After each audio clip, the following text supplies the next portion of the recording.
I think it's just a really marvelous thing that you're doing to create a website and podcasts and help people be aware of what is important to have available and have on hand.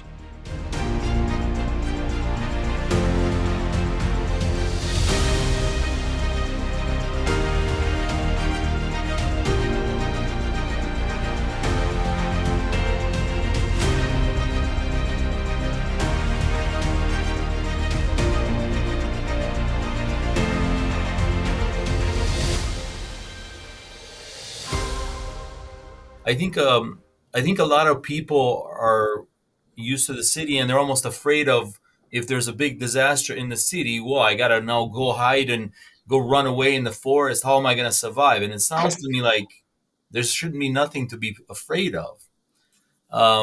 It actually probably has a lot of great resources if you understand where to look. So maybe mention a few things that people could do if they do have to run and sort of find refuge in the wild.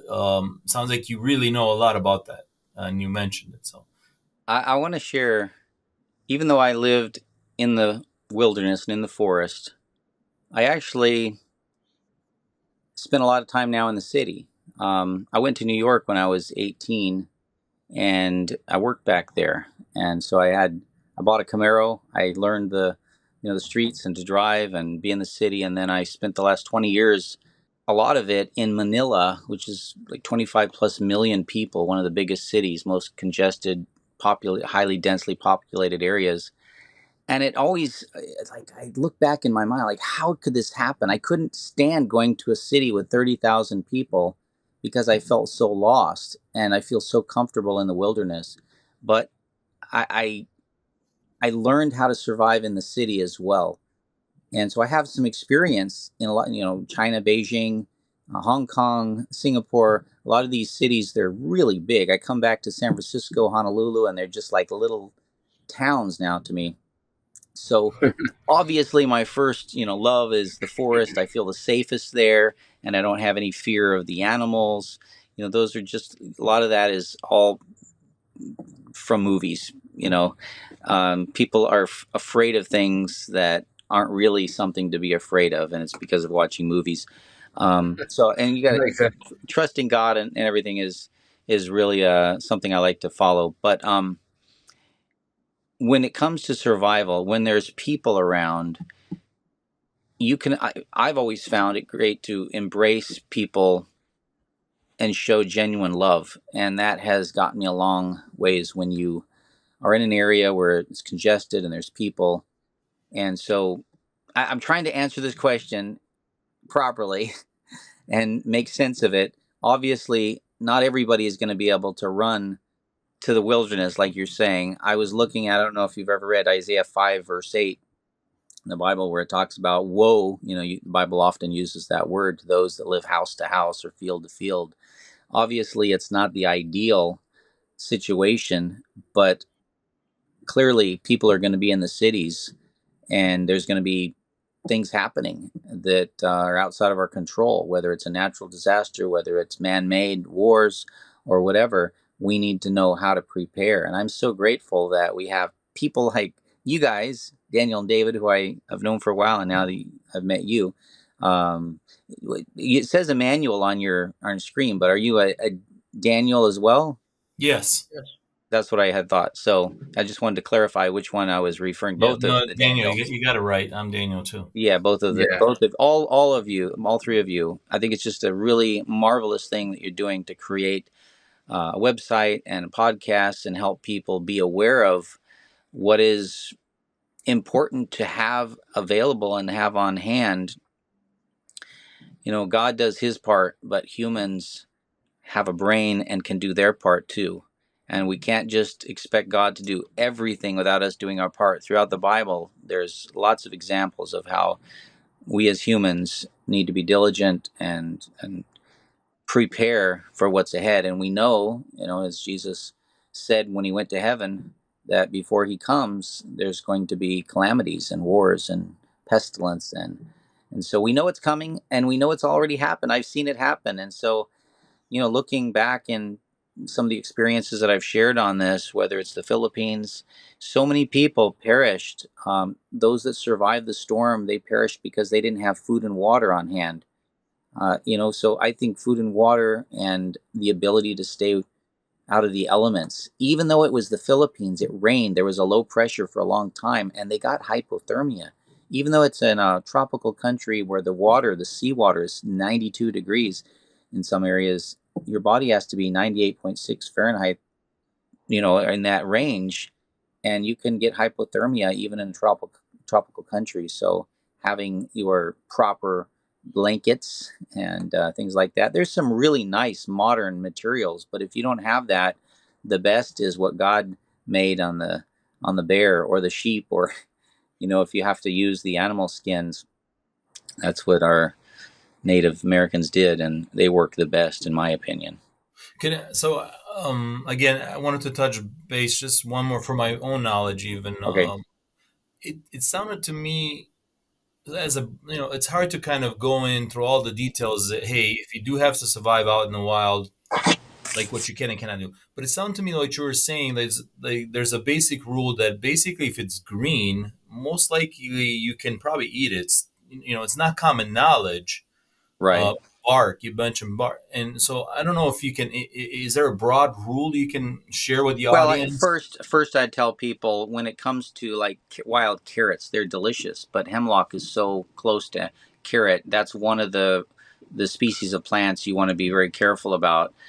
Grasses, any grass is edible. It has chlorophyll, vitamins, minerals. Some of the areas, like in the West Coast, we've got manzanita and oak. Manzanita berries are there's two different varieties. They're delicious. They stay on the little bushes for months and months and months, all through. Even if it's in the spring, they're green. You can still eat them. They get sweet. And I don't know if you know about manzanita. It's not as much back there. And David was mentioning pine. There's many varieties of pine. Of course, there's spruce. You've got juniper berries. It's a spruce. It's a pine. That's great for internal infections and for bladder infection. It's like the best out there in the natural world. If you were a naturopath, that's the one you would want to go to, or find in a health food store. But so they're more medicinal because of something that is like resembles turpentine. If people know about turpentine, you got to respect the pine trees. They do have a resin and a turpentine. I remember taking the oil from a pine tree, and actually, I'm trying to remember how I did this. Turpentine. I put it in my motorcycle, and I was able to run my motorcycle. So it's flammable and it can be toxic. You got to understand, if you eat the pine pitch, you use it as a medicine more medicinally. It can chew on it and it can heal sores in the mouth. Put it on your cuts. But the bark has pycnogenol. I mean, it has proanthocyanidin. That's pycnogenol is a product name that was created using that. The really new shoots that come out on pine, fir specifically, like Douglas fir, or for example, there's sugar pine, which is it's sweeter, but those little teeny shoots have less of the resin, and you eat those. So whether it's a maple tree, the little maple leaves that come out, it's like lettuce. Just eat those; they're delicious. So, Um, are you saying you probably, if you wanted to prepare for this, rather than learn everything that you can eat, maybe it's easier to just look at a to list learn, of yeah, what you can't, what you shouldn't. But it sounds like to me like a lot of things you can, you should really. It's an easier list what you shouldn't, what you to shouldn't, and avoid. that's a specific, really important with mushrooms. Mushrooms are great. Mushrooms, though, I would reverse that. There's two or three that are always edible.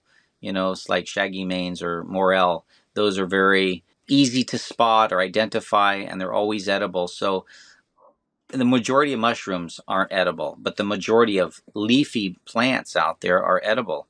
So that's been my experiences. And in fact, I have eaten a lot of plants, and I should probably bring this out, that I still don't know what they are. I just know I love them, and I've never gotten sick. And that's kind of maybe weird, but I've never been challenged or talked to about this in a way where I felt like I needed to go. I noticed on the iPhone, though, when you take pictures of plants, it identifies right on the picture what it is. So typically there's a specific rule that you can use, which is you break it open, you smell it, you can tell if it's medicinal and pungent. If it's a really strong smell, then you know if it's more medicinal.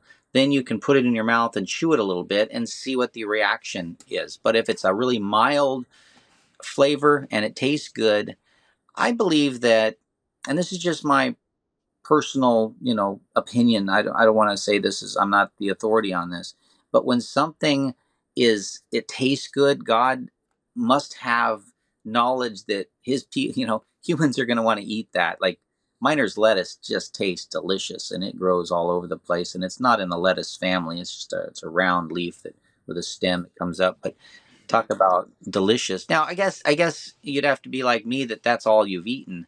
I crave salads. Like when I left the house, I left home when I was 17, went back to New York when I was 18. I got a big stainless steel bowl and I ate one salad a day. I go look for different vegetable stands and produce places and I'd fill that bowl up with salad. I do that in the wild. I will take a bowl out, and I used to do this wild edible plant course. I even had some police officers that signed up for that. I remember them coming out when I was younger, and we'd just go out, called it dining on the wild. We'd fill up that bowl. The key thing is to make a nice dressing. I mean, that always is nice, and acorns are great. Yeah, If you don't, acorn dressing. You got to remember that one, guys.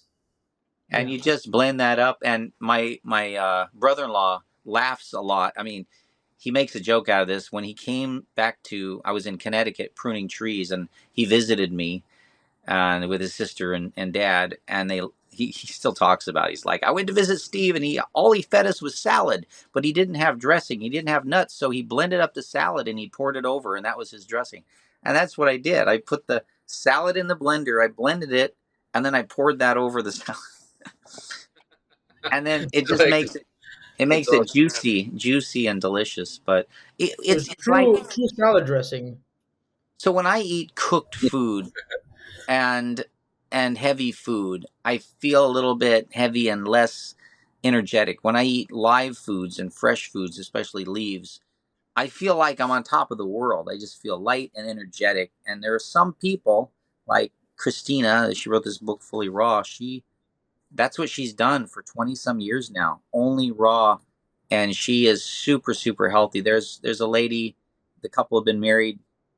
Well, the husband just recently passed away, but when I last was interacting with them, he would go to the store with her, and people said, "Oh, you're out with your granddaughter today." They thought his wife was his granddaughter, but they'd been married for 50, about 40, 50 years. She was in her 70s, but looked like his granddaughter, and she ate all raw foods that she grew in her backyard. I'm just sharing with you.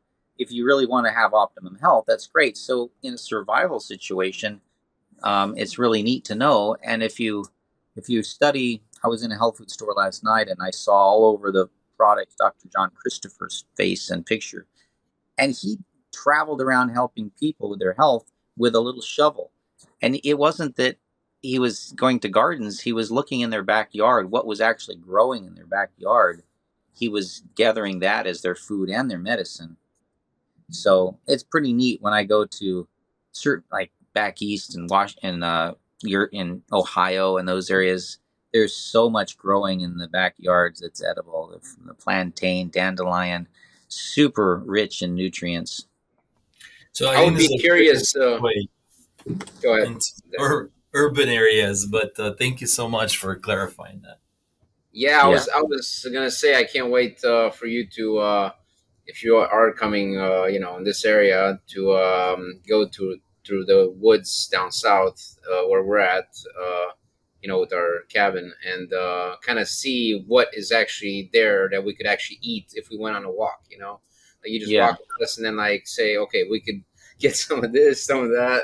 Because honestly, that's not my. I don't know all the trees, all the, and all the yeah, vegetation and all that stuff. But I know we got acorns, we got some black walnuts. I've seen them, like, so. Those are things that I recognize as a, just as a new to this type of stuff. But yeah. Well, you know biblical history with Joseph, right? And they had the 7 years of plenty, and they gathered up corn. Maybe the corn wasn't like corn as we know it, but grains basically.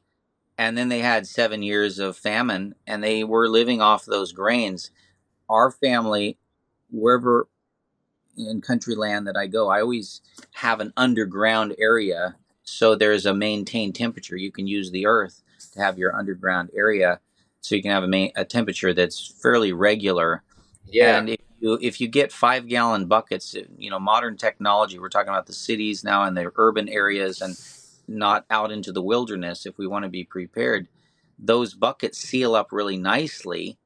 However, still, believe it or not, some bugs, weevils, and things can get through. So bay leaves, if you can find a bay tree, they're all over the United States, and you take a branch off of a bay tree and you put it in that bucket, that repels all the bugs. And so you can Wow, keep that's very good to know. you can keep the grains fresh. And grains are awesome because they've found grains in tombs. In Egypt, they were 2,000 years old or more, and they were still could grow, They and can still sprout. Yeah, I heard they could about still that. sprout. So That's interesting. grains are. I'm just telling you from personal experience on our boat, at the house, back at the farm, wherever we're at, we have.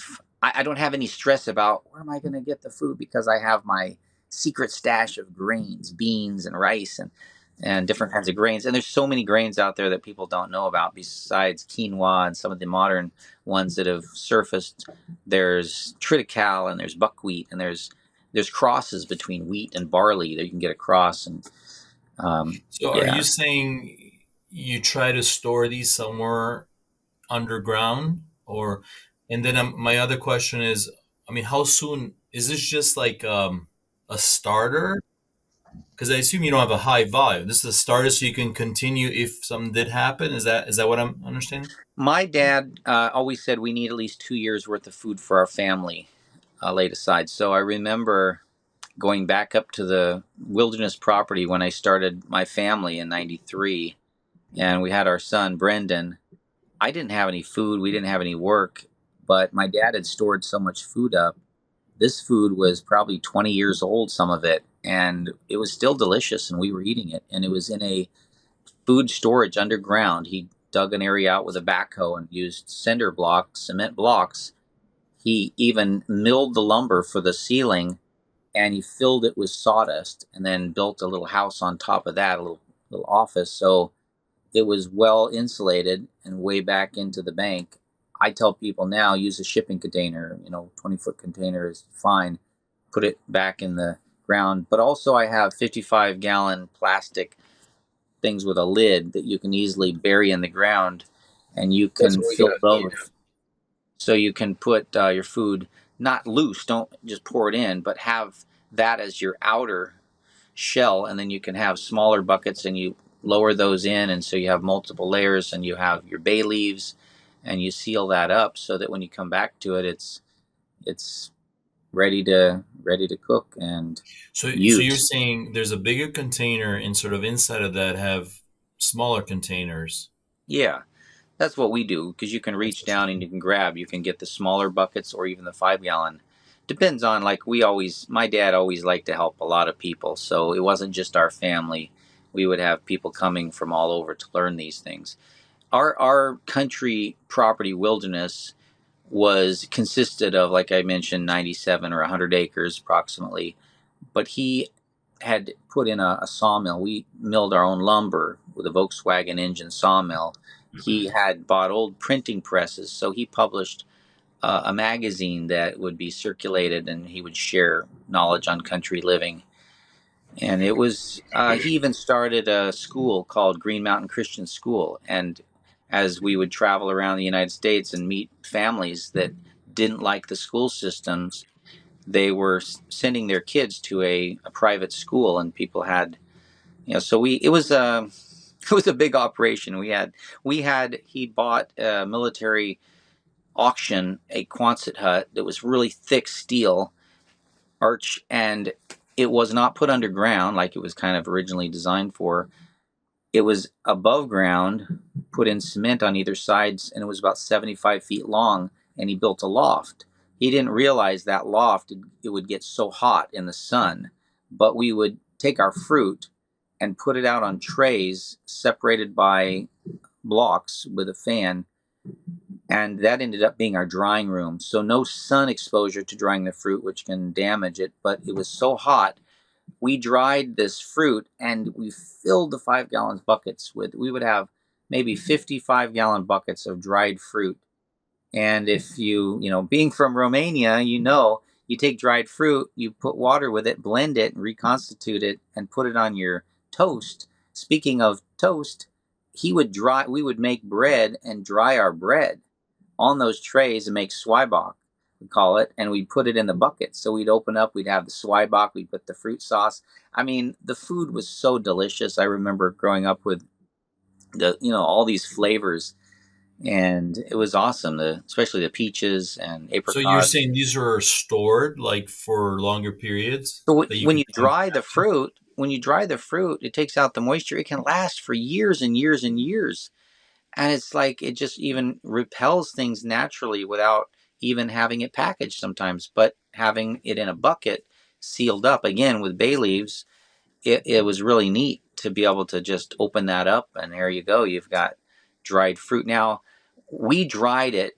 This all depends on how well you want it to be preserved and last. You can dry it to where it's like a rock. You can't even, the peaches especially is like, wait a minute, I can't even bite that. It's so hard.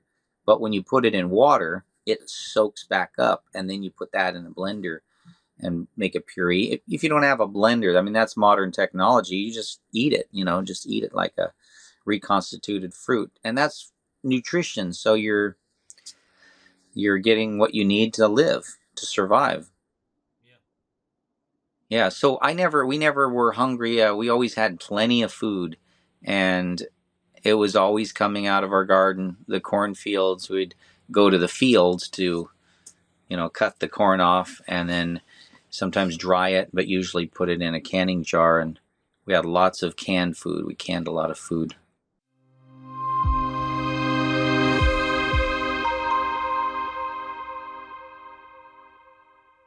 That's all the time we have for today on A Life Prepped.